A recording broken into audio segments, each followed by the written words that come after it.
Está no ar o Oncoponto, o podcast do Grupo Sonhe, onde discutimos avanços, cuidados e inspirações em oncologia. Olá, bem-vindos a mais um Oncoponto, o podcast do Grupo Sonhe. Eu sou Viviane Antunes, médica oncologista do Grupo Sonhe, e hoje estou aqui com uma convidada muito querida, Lívia Cons, mastologista, e hoje nós temos um tema super especial. 2 missões e um só coração, ser mãe e ser médica. Lívia, por favor, se apresente e aí começamos nossa conversa.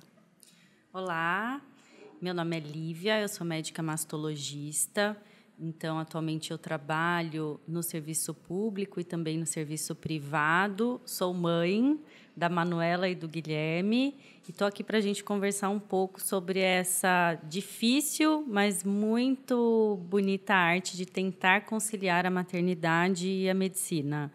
Eu acho que eu poderia até mudar, de certa forma, o título desse podcast para O Melhor Caos do Mundo. Mas é um caos, ainda que seja o melhor do mundo. Adorei. Lívia, obrigada por aceitar esse convite.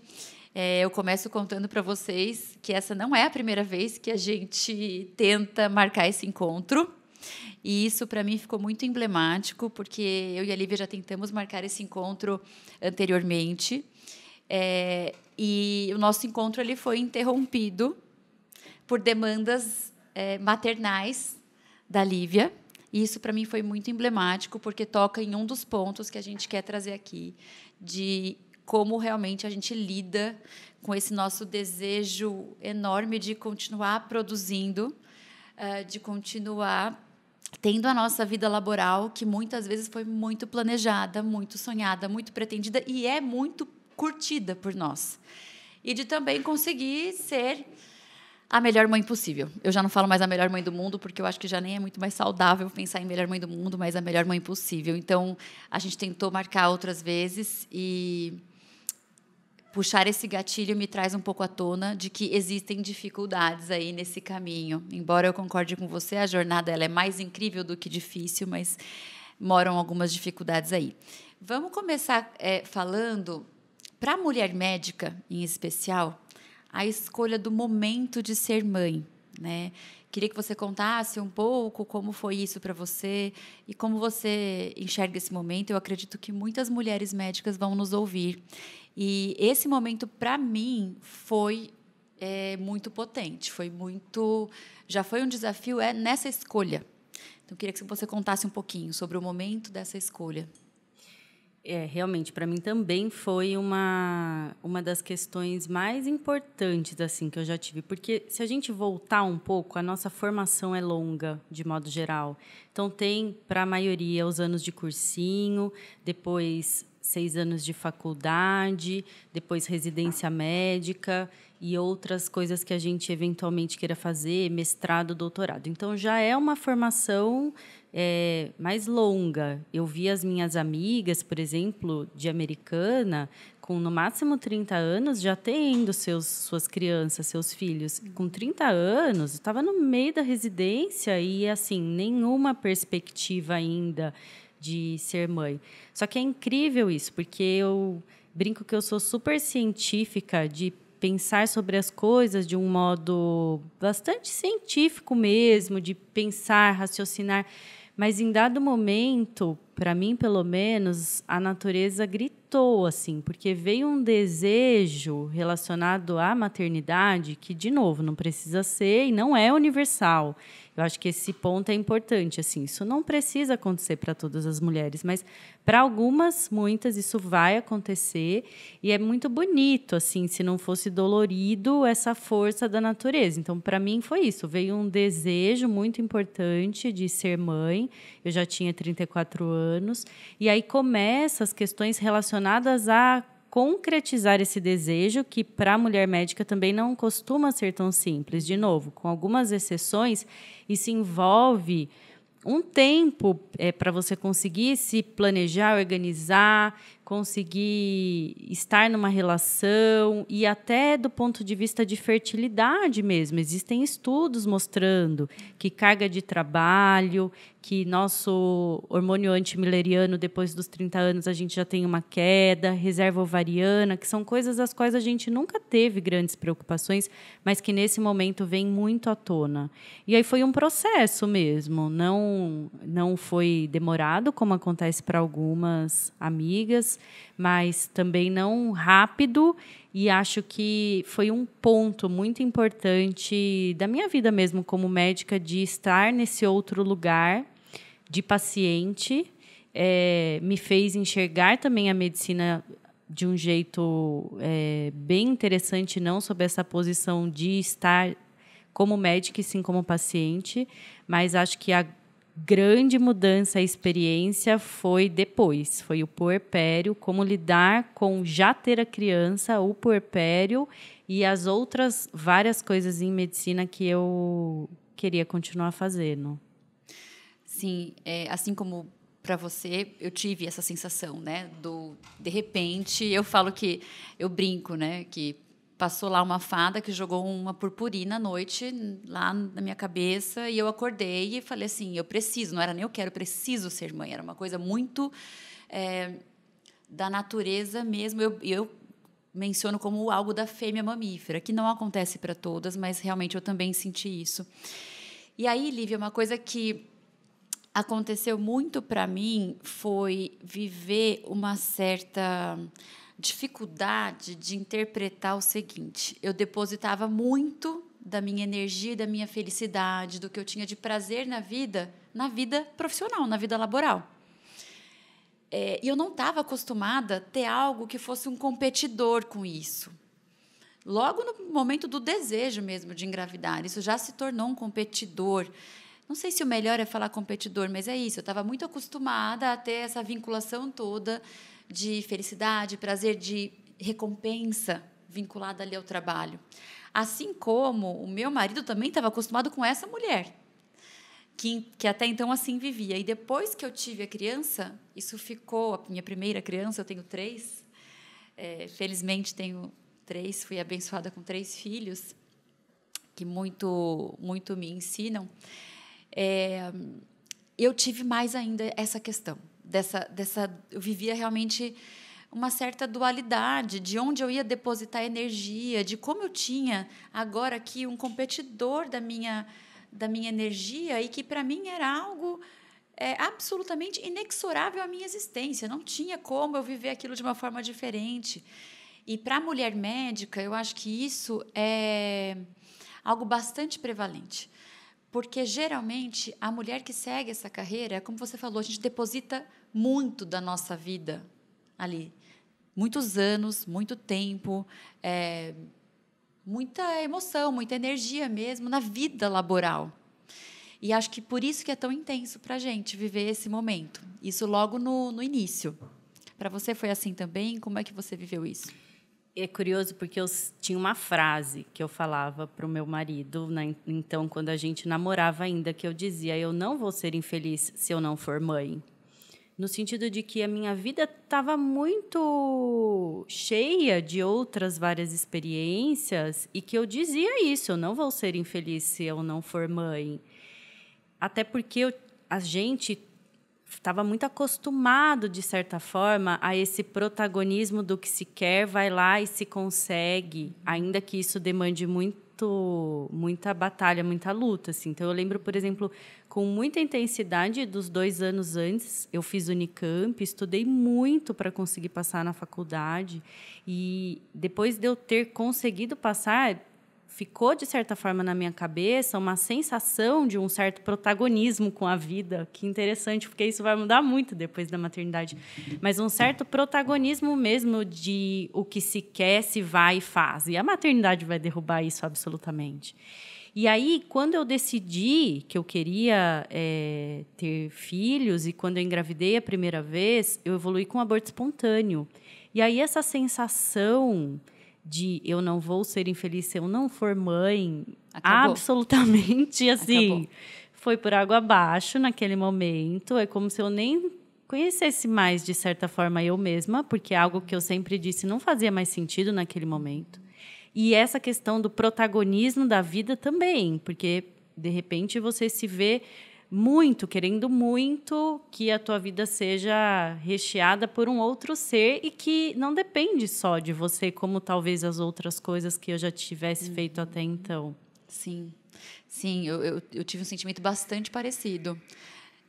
Eu vou estudar, eu vou passar, eu vou conseguir fazer esse plantão nesse local e depois eu vou... as suas metas, né, são mais facilmente atingidas porque dependem muito mais do seu empenho, do seu mérito mesmo ali. E aí, realmente, é uma das coisas que a maternidade vem ensinar de forma que eu acho que é brilhante. E isso se traduz em algo muito valoroso para a carreira médica, eu acredito. Assim como outros ensinamentos da vida maternal, e a gente vai falar disso hoje, se traduzem em algo extremamente valoroso para a sua vida como médica. Então, vamos falar um pouco, antes de falar disso, que eu acho que bom, eu sou uma pessoa assim, otimista por convicção. Então, antes de falar dessa parte gostosa e boa, vamos falar de uma parte, um pouco da dificuldade. Você foi mãe ali pela primeira vez, você devia ter um emprego bom, almejado naquele momento. Como foi voltar para esse emprego? Você sentiu que, de alguma forma, você foi penalizada?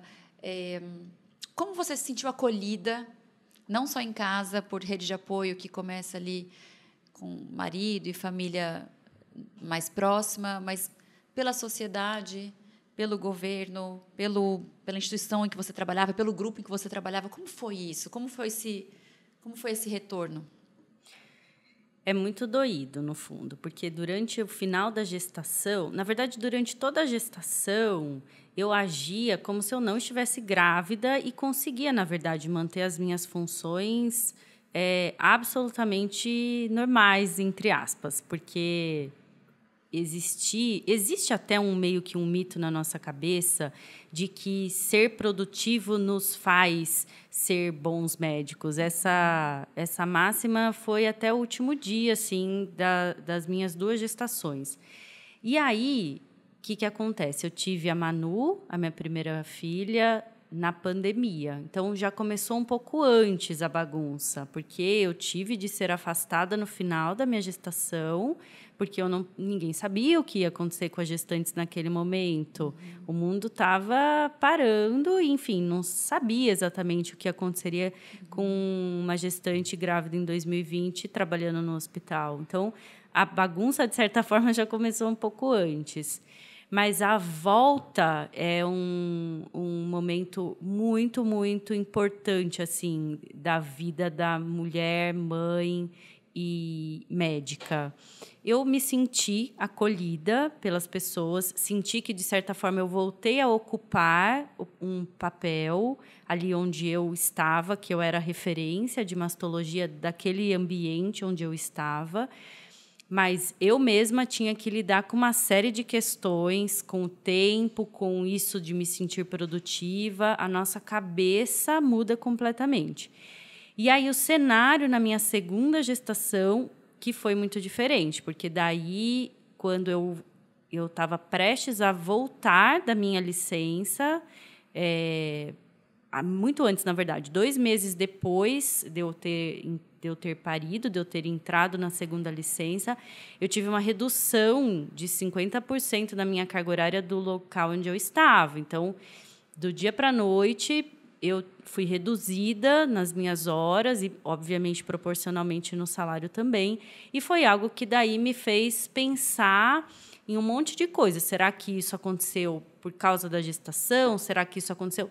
Foi uma série de coisas. Não foi exatamente por isso, mas me colocou num lugar de entender muito um contexto de muitas mulheres brasileiras de ter esse momento de não saber exatamente o que vai acontecer com a vida profissional quando elas retomam pós licença maternidade. Isso é muito, de modo geral, difícil, acho que pouco falado. E aí a gente precisa conversar sobre isso, né? Porque talvez seja realmente um momento muito, muito frágil e difícil para a mulher, para conciliar as coisas, mas a produtividade na sequência, os anos sequentes, o quanto isso é revertido no comprometimento com o trabalho. Já tem muitos estudos mostrando que isso é muito maior do que esse ano inicial da criança, o qual a mulher, de fato, precisa conseguir conciliar a amamentação com horas de trabalho. Então, eu acho que eu tenho vontade até de fazer uma campanha assim, sobre isso, de que a gente precisa que os empregadores, em geral, mulheres e homens, sejam um pouco mais tolerantes com esse primeiro ano, porque depois isso é revertido. Tem um monte de pesquisa mostrando isso, que as mulheres elas são muito comprometidas com o trabalho, produtivas, extremamente competentes nas suas áreas, mesmo, obviamente, depois de serem mães. Não, interessantíssimo. Você toca num ponto que eu queria tocar, de já trazer um pouco de evidência científica. É claro que a Lívia é pesquisadora, eu sou pesquisadora também, então, antes de vir para cá, para ser um bate-papo muito gostoso entre duas médicas que são amigas. Eu e a Lívia, a gente se conhece desde criança. A gente fez balé juntas, de pequenininha, e seguimos carreira médica depois, e a gente se reencontrou aí mais tarde. Então, para ser esse bate-papo de duas pessoas que têm uma temática muito forte em comum, mas duas pesquisadoras, como está ali na nossa natureza, né? A gente foi buscar evidência científica para nos respaldar aqui na conversa. E quando você fala dessa redução de carga horária, que eu entendi que lhe foi imposta, né? Não foi algo que você decidiu. Não. Me vem algo que nas minhas buscas eu encontrei, então tem bastante gente pesquisando sobre esse tipo de temática, criando dado sobre isso, e eu encontrei o dado em vários países de que existe essa certa penalização da mulher que retorna ao trabalho. E essa penalização ela vem de várias formas, com redução de carga horária, ou com deslocamento da mulher para funções que são menos relevantes para a empresa naquele cenário. É bastante complexo mesmo. A gente tenta olhar 360 graus, né? Olhar pela ótica empresa, ver como o governo de cada país consegue sustentar esse primeiro ou segundo ano de vida. Em alguns países se fala em 2. Mas eu vejo que aqui no nosso cenário isso é muito pouco falado, e já existe mesmo essa evidência de uma certa penalização da mulher nessa fase laboral. Eu, particularmente, nesse momento, eu vivi uma dualidade muito intensa, porque a nossa geração, que é essa geração, a gente pode dizer, talvez 40 e poucos, 40 mais, é uma geração que vive um paradigma complexo, porque a gente foi já a mulher que foi criada para ser profissional. Então, isso foi fomentado na minha família, na sua também, era valorizado dentro do meu cenário de casa, e eu acho isso maravilhoso, porque é incrível ter uma vida laboral que te completa. Então, isso realmente nos enobrece, nos enaltece, nos dá sentido à vida, ter uma vida laboral assim. Então, isso foi fomentado na minha família, como é em muitas outras, como foi na sua. Mas, ao mesmo tempo, no mesmo pratinho aqui, eu convivi ainda com aquele estilo maternal que vinha ali da minha avó, das minhas avós, da minha própria mãe, que tinham uma capacidade de dedicação maior, de exclusividade para a vida ali da vida maternal e da família. Então, eu tive esses dois modelos. Então, isso, em algum ponto, se chocou na minha vida, né? De assim, o que eu faço? Porque desejam isso de mim, a vida laboral, eu desejo isso, ao mesmo tempo, eu também desejo isso daqui. E aí se fala muito sobre equilibrar os pratos, é uma coisa que, assim, acho que dá para te deixar bem claro que não existe, né? Eu acho que, quando me falam, nossa, Vivian, eu escuto bastante isso. Assim, você tem 3 filhos pequenos, eu tenho uma filha que é neuroatípica, eu tenho uma filha com síndrome de Down, e, por isso, algumas demandas que são extra. Enfim, eu sou oncologista especialista em mama, eu faço pesquisa clínica e eu escuto muito como você consegue, como você dá conta de equilibrar todos esses pratos. E por muito tempo as pessoas me perguntavam isso, eu pensava, nossa, é isso que ele está enxergando? Porque eu não estou enxergando que eu estou equilibrando as coisas. Aí eu comecei a entender que se tratava de escolher qual prato eu estava deixando cair um pouco por dia.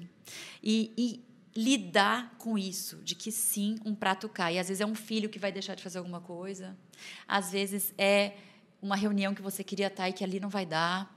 Então, assim, sempre tem um prato que está caindo, eu sinto isso hoje. Mas a gente começa a entender que a gente precisa ser gentil com a gente e entender que precisamos lidar com o prato que cai e não ser vista como alguém que equilibra tudo o tempo inteiro. Bom, continuando aqui na conversa, você também falou um pouco de evidência do que tem aí na ciência sobre a mulher poder ser ou mais produtiva ou trazer recursos que estão vinculados ao aprendizado que a mulher tem na vida maternal e que aí ela vai colocar esse tipo de recurso aprendido dentro da sua empresa, dentro do seu consultório, dentro da relação médico-paciente. Como é isso para você? O que você enxerga? Quais são essas habilidades que vieram junto com seus pequenos, que vieram junto com a Lívia médica? Eu volto só um pouquinho. Quando me perguntam, às vezes, isso também, eu lembro que a minha irmã, quando ela voltou dos Estados Unidos, e aí eu estava já trabalhando praticamente normal, assim, ainda não tinha o Gui, mas tinha a Manu pequena, e ela falou, como você dá conta de tudo? Aí eu disse, eu não dou. E hoje eu respondo mesmo, eu não dou. São escolhas. Às vezes, algumas doem, porque a gente tem, muitas vezes, um lado que fala mais alto. Eu não queria ter demorado um pouco mais que eu demorei para terminar o meu doutorado no tempo em que eu consegui, mas eu tive os 2 filhos no meio do doutorado, e foi muito bonito no dia da minha defesa, o meu orientador, homem, reconhecer isso e falar, olha, ela começou esse doutorado sem filhos e termina com 2, e é um pouco isso, assim, do mesmo jeito que na semana antes eu digo, Vivian, eu não vou conseguir ir porque a babá faltou e eu não tenho com quem deixar as crianças.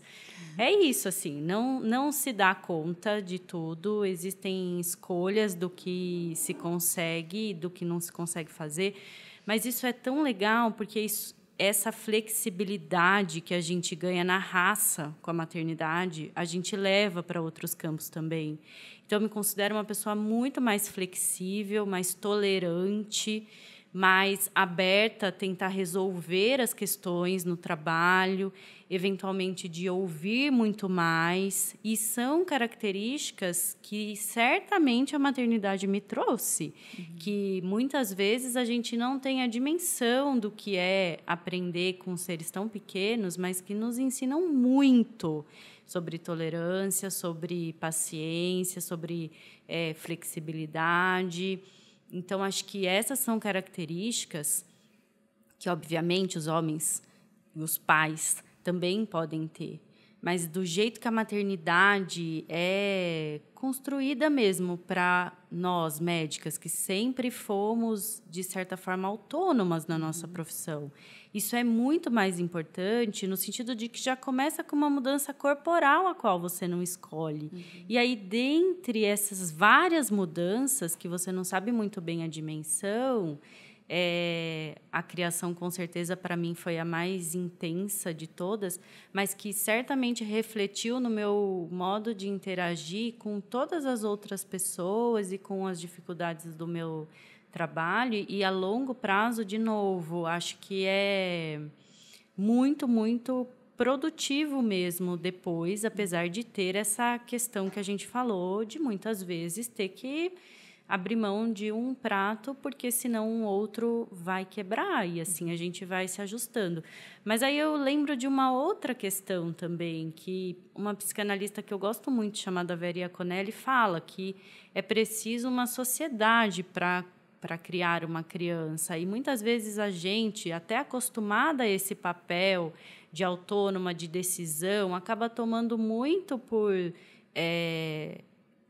si, por uma responsabilidade única, e que eu acho que eu sinto vontade de dizer aqui isso, assim, da gente ter essa tranquilidade de entender que a criação da criança ela é de toda a família, mas pensando principalmente no pai e na mãe.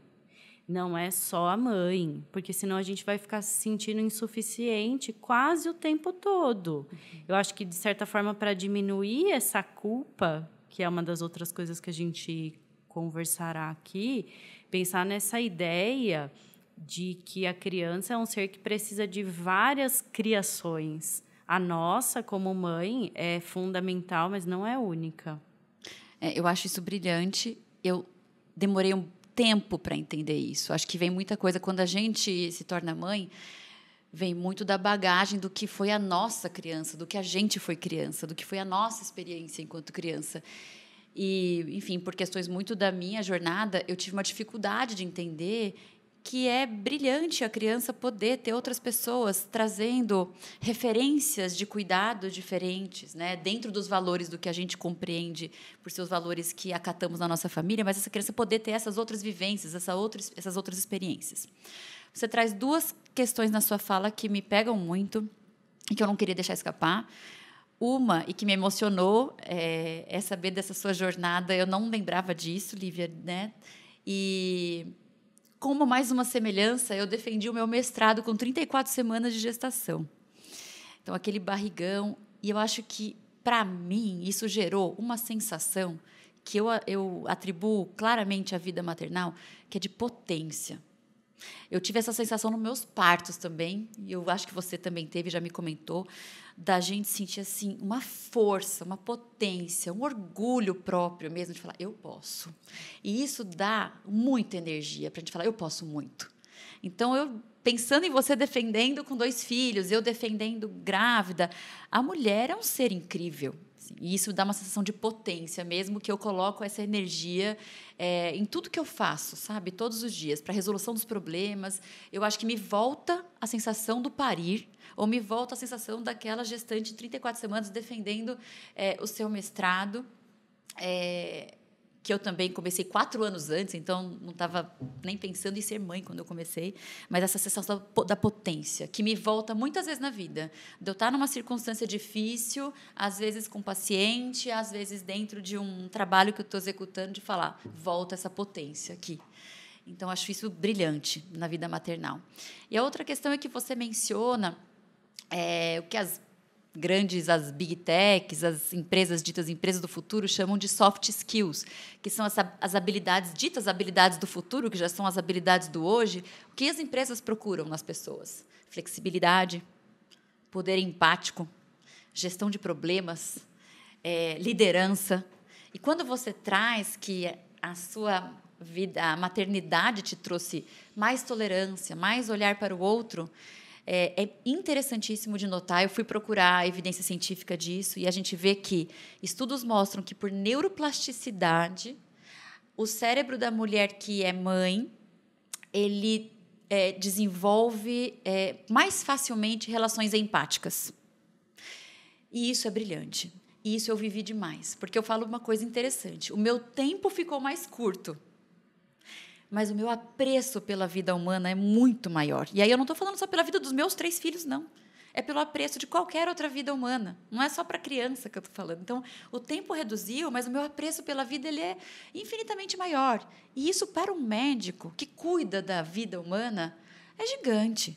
Então, eu senti que eu me tornei uma médica melhor por ser mãe. E quanto às habilidades, os estudos também versam sobre isso. Então, você tem um estudo canadense, um estudo europeu, mostrando que mulheres que são mães promovem um ambiente de trabalho mais feliz, em que as pessoas se sentem mais valorizadas, e que as mulheres mães elas são melhores líderes quando comparadas à liderança que elas mesmas exerciam antes de ser mães. Então, isso tem sido pensado, tem sido visto, tem sido olhado como uma forma, inclusive, de valorizar tudo que a gente adquire com essa experiência que é brutalmente transformadora. Lívia, acho que é um papo... Você abriu o papo da gente falar também da divisão com o pai, mas eu acho que isso daria certamente um outro podcast inteiro. E a gente está concluindo o nosso tempo. E, com isso, eu te agradeço muito, porque foi assim, uma conversa incrível. Foi como a maternidade, gente. Passa muito rápido, assim, e foi extremamente prazeroso. Eu sempre aprendo muito com você. Você sabe que nessa minha jornada de mãe e médica, você tem um papel muito importante. É um espelho mesmo para mim, em muitos aspectos.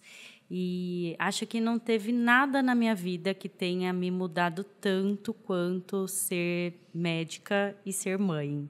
As duas coisas juntas, e eu tinha muitas questões assim do como isso se conversava, de será que isso ia funcionar e é possível? E aí acho que até isso a maternidade e a medicina conseguem caminhar juntas, no sentido de abraçar a falta que vai acontecer em muitos momentos, lidar com essa vulnerabilidade e seguir com isso. E o que a gente faz com isso? A gente segue, como em muitos aspectos da medicina também. E como eu mencionei ali no começo, enquanto no início dessa minha jornada eu via as coisas como algo separado, né? Eu até fiz um movimento de mão aqui separado, eu via isso como separado. Hoje, essa maturidade no processo de entender tudo que eu fui adquirindo com a vida maternal me faz entender que há tudo que veio com a maternidade, né? Essa quase que nova mulher que vem, né? Com a maternidade, ela é um diálogo perfeito, totalmente assim, entrelaçado com a vida laboral e especialmente com a vida de médica. Para mim, é assim, a fusão perfeita, porque me trouxe habilidades que me são fundamentais e que me fizeram, inclusive, talvez não só melhor médica, e aqui, sim, tentando guardar humildade, porque com todos os defeitos que tenho, mas me fez, sim, melhor, me fez também ter ainda mais prazer no que eu faço. Eu vou para o consultório feliz, o tempo que eu estou ali, eu sei que hoje eu tenho um tempo mais curto de consultório, mas eu aproveito, eu curto, sabe?